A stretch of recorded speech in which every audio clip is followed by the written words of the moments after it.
homestead in a rental? Should you homestead in a rental? How do you start? Well, first and foremost, can you homestead in a rental? I think that really depends on whether or not the property and your landlord are up for it. I am currently renting a property that is in a rural area. And not only is it in a rural area, they are familiar with animal husbandry and farming. So they know what goes into it, and they are accepting of the fact that this does happen on the property.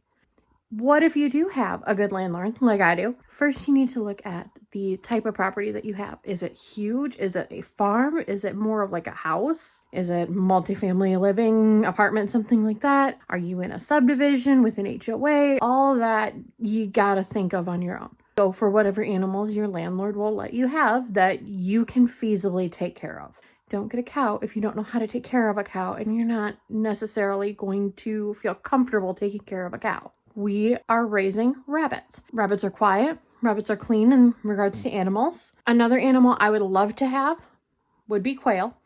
They are incredibly small, incredibly discreet, but my landlord does not want poultry. Karina, I can't keep animals. My property isn't right. My landlord has said no, whatever. Okay, you can probably plant something. I have a front garden section that I have taken the liberty of prepping this year.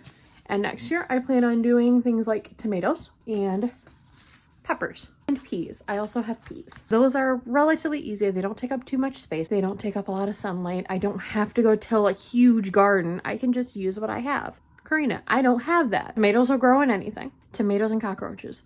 Life finds a way. You could grow like basil. You could grow rosemary and thyme. If you can't do that, maybe you have a working oven. My oven is currently on the fritz. My heating element has gone.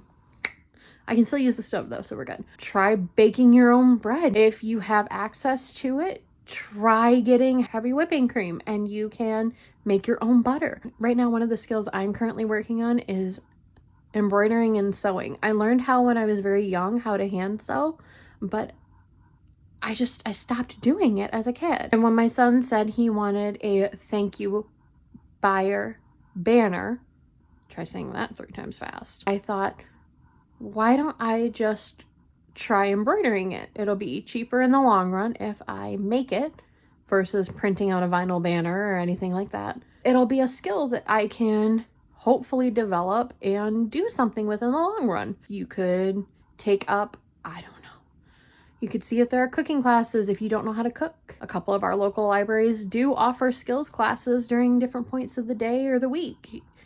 You never know. Really, homesteading and getting into the homesteading mindset while you're in a rental isn't necessarily about having animals, having plants, although it's great if you can, because that gives you that skill set for when you get your own place. You will be ahead of the game. When you're renting, work on developing your skills. Can you homestead in a rental? Maybe not like homesteading TikTok and homesteading YouTube, but can you get into the homesteading mindset while you're in a rental? Absolutely, without a doubt. But thank you all so much for being with me. I really appreciate each and every one of you, and I hope to see you in the next video. Okay, thanks. Bye.